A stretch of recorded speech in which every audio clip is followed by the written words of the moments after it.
This is Paul with Iaai Customs. Just doing a little video diary on a project that I'm tackling.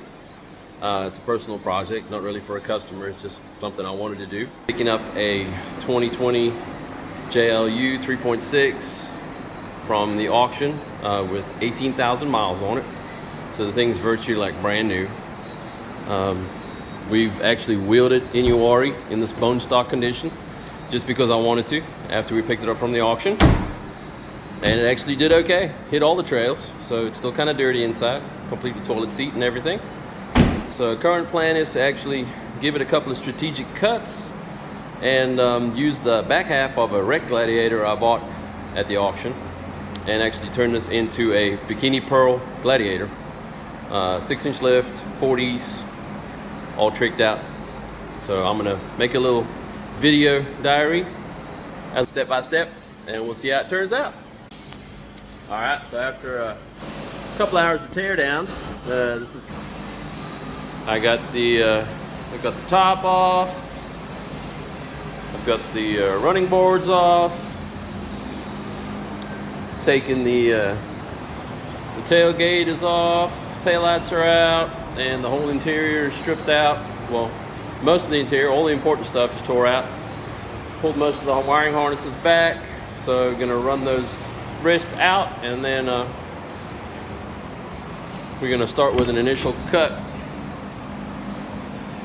about there on the roll bar, and then kind of where that yellow line is on the tape, we're gonna just run a line cut across the floor.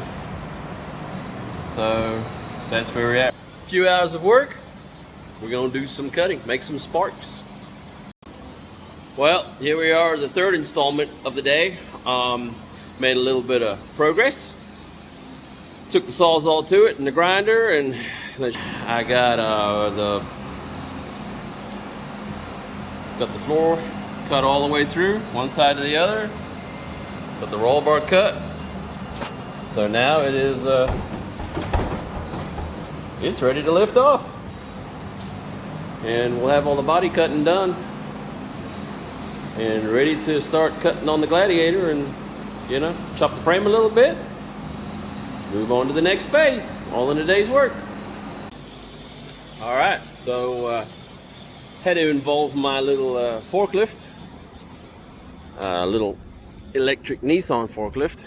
I call him Juan, and that's him right there. And he helped me remove the back half of the JLU. So now what we end up with is a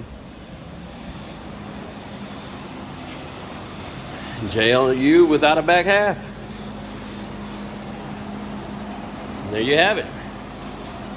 So now I can mark up the frame, see exactly where I'm going to cut it, go back in the back of the building and start marking up the Gladiator where I'm going to cut it.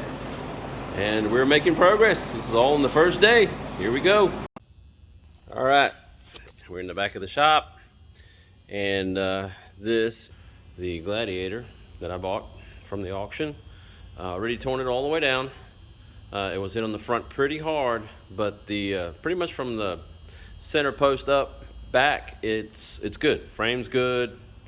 Did a little finagling with the bed, and ended up getting the bed, sold it, traded it for a damaged bed, so I've got to do a little repair on this bed, but I ended up getting the bed for free. So what I got to do now is go ahead and do a exact same cut like I did on the JLU to the floor over here, and then also to the roll bar. Find a good place to have a definite same mark so it'll match right up when I weld it all back together.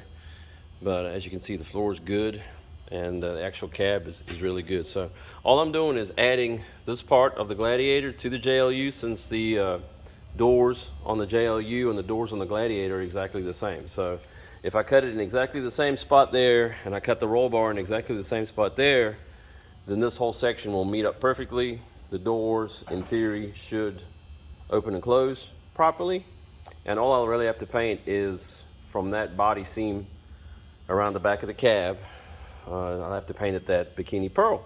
So there's really not much paint work and body work to do, because, you know, once I weld the floor, then that's going to be probably rubberized or put carpets back in. I haven't decided yet, but I have all the seats out of here. I have the carpets. I have everything out of that, and then paint the bed bikini pearl, and then I can just use the actual JT rear axle, drive shaft to work, and then I'm going to cut the frame strategically at the same spot where there's actually an overlap on these Jeeps.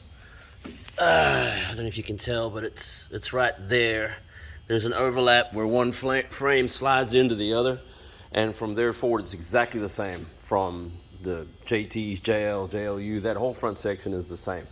It's just whatever they add from there backwards dictates what it ends up being. So if I just cut it loose there with my plasma and make it really pretty so it'll slide back together, it should all be pretty much a perfect JT. So we'll start marking. I'm gonna pull the bed off, and some more videos in a little bit.